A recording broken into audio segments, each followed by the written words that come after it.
Communication interpersonnelle, le non-verbal. Dans deux précédentes vidéos, on a vu le paraverbal et le verbal. Et dans celle-ci, on va voir le non-verbal. En quoi ça consiste exactement? Alors, ce qu'il faut intégrer, c'est que on va parler ici de tout ce qui est langage corporel. D'accord? On va parler de tout ce qui est contact visuel, comme le regard, c'est très important. Et on va parler des gestes et mouvements des mains. Donc là, on est pleinement dans le non-verbal. Et ça peut éventuellement être, alors ça dépendra là aussi de la culture, de la proximité physique. J'ai écrit un article sur ce sujet sur mon blog Cap sur vous. Tu peux aller le voir, tu tapes dans la barre de recherche communication et tu verras. Et en fonction des cultures, en communication, on aura des distances qui seront complètement différentes. D'accord? Tu auras par exemple l'Asie qui, lorsqu'ils s'adressent à toi, les gens vont garder une certaine distance, par exemple. Alors peut-être qu'en Afrique, ils seront un peu plus proches.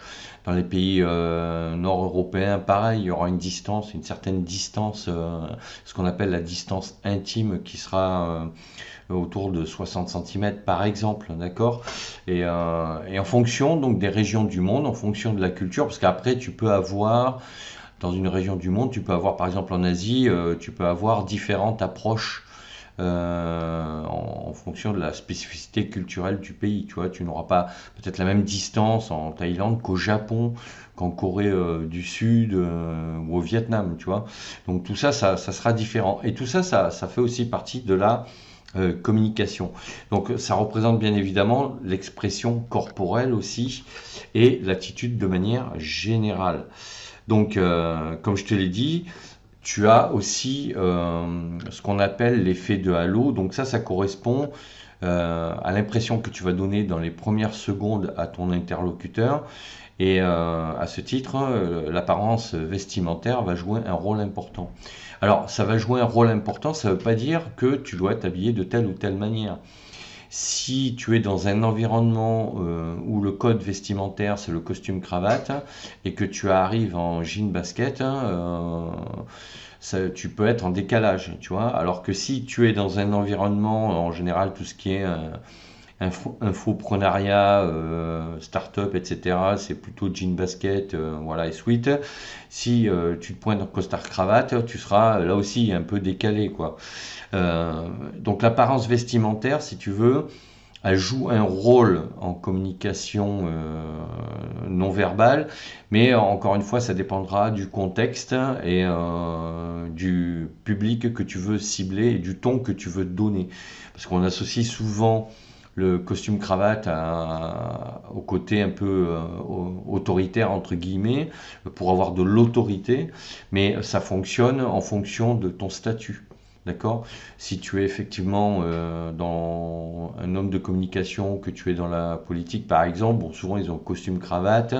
Alors souvent, c'est pas une règle, hein, ça dépend de quel côté, mais en général, c'est une manière de donner voilà, un signal en termes de communication à son auditoire et pour dire voilà, moi, je,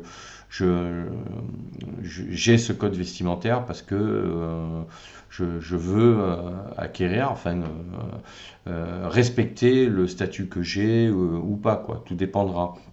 Mais l'apparence vestimentaire en communication non verbale va être très importante, en sachant qu'elle a tendance effectivement à se démocratiser aujourd'hui, puisque voilà, aujourd'hui le port de la cravate reste vraiment essentiellement pratiqué dans des domaines comme les banques, dans le transport aérien, dans des activités qui sont entre guillemets qui doivent donner un sentiment de sécurité si tu veux et d'autorité, mais dans le sens de la sécurité.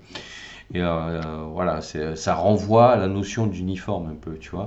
Mais donc voilà, en communication non verbale, l'apparence vestimentaire jouera un rôle très très important. Mais surtout, voilà, ce qui va compter, c'est toute la partie langage corporel. Donc langage corporel, ça peut être la manière dont tu es assis, dont tu te déplaces, comment tu bouges si tu fais par exemple une présentation sur un pupitre, comment tu utilises tes mains, le regard visuel, le contact visuel si tu veux. Alors, si tu es en communication interpersonnelle avec une seule personne, ça sera important. Si tu es face à un groupe, ça jouera un rôle également, mais différent. Mais c'est pour ça qu'aujourd'hui, souvent, enfin aujourd'hui, même de tout temps, si tu veux, même que tu sois enseignant, journaliste, politique, peu importe, quand tu t'adresses à un auditoire, même si le regard il peut difficilement fixer quelqu'un, tu remarqueras que celui qui s'exprime, à un moment donné, il balaye tout l'éditoire, c'est-à-dire l'auditoire. C'est-à-dire qu'à un moment donné, il va regarder à gauche, il va regarder au centre, et il va regarder à droite, pour montrer qu'il s'adresse à tout le monde.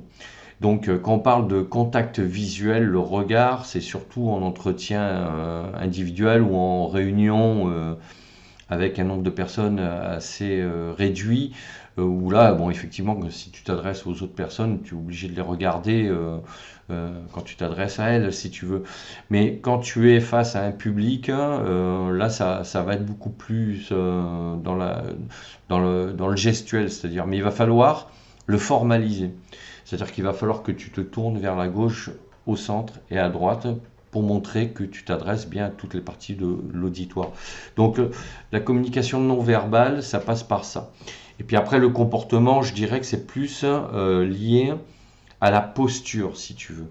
Si tu as une posture qui est courbée, alors faut pas confondre décontracté et mal positionné, si tu veux. Tu peux être décontracté, mais avoir une posture adaptée à ta personnalité, certes, mais surtout à ta position et à ton statut. Si tu fais un discours en réunion, évidemment que tu peux être décontracté, tu peux t'appuyer sur le pupitre. Voilà, si ta posture ne paraît pas négligée, si ta posture ne semble pas être indolente, si tu veux, tu vois, il ne faut pas confondre décontraction et laxisme. Voilà. Après, tu peux avoir une main dans la poche si tu maîtrises parfaitement ton sujet et que tout ce que tu dis, les gens se disent waouh, lui c'est vraiment un professionnel, tu vois.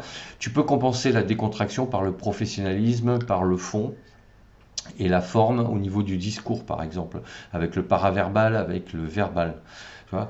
Donc la communication non verbale, c'est un des critères très importants qui représente, alors je t'ai donné les pourcentages, je crois que c'est 58% ou 55% d'importance dans une communication globale. Donc c'est vraiment essentiel, mais là encore une fois, c'est en fonction d'un contexte, d'un public et donc d'un auditoire et d'un sujet.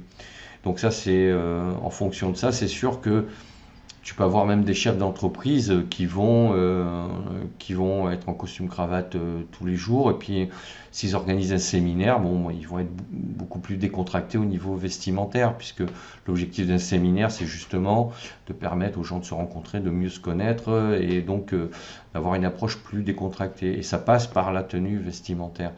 Donc voilà pour le non-verbal, c'est des choses qu'il faut que tu aies conscience aussi, parce que ça participe à une communication beaucoup plus générale. Donc pour résumer, on aura la communication verbale, ça c'est le champ lexical. On aura le non-verbal, c'est tout ce qui est ponctuation, vitesse, intonation, volume de la voix. Et on aura le non-verbal, donc ça sera la gestuelle, le positionnement, comment dire, le comportement, la posture, et aussi ça passera par, bien évidemment, l'apparence vestimentaire. Donc voilà ce que je voulais dire pour terminer sur cette trilogie de communication interpersonnelle. Donc n'hésite pas à me dire ce que tu en penses en commentaire, à mettre un pouce bleu vers le haut, à t'abonner à la chaîne, pense à la petite cloche, et sache que si tu souhaites être abonné à mes newsletters, tu peux télécharger gratuitement mon livre Devenir formateur en ligne sur mon blog Cap sur vous. Tu rentres ton prénom et ton email, tu le reçois dans ta boîte d'email, c'est gratuit et ça te permettra ainsi de recevoir mes newsletters.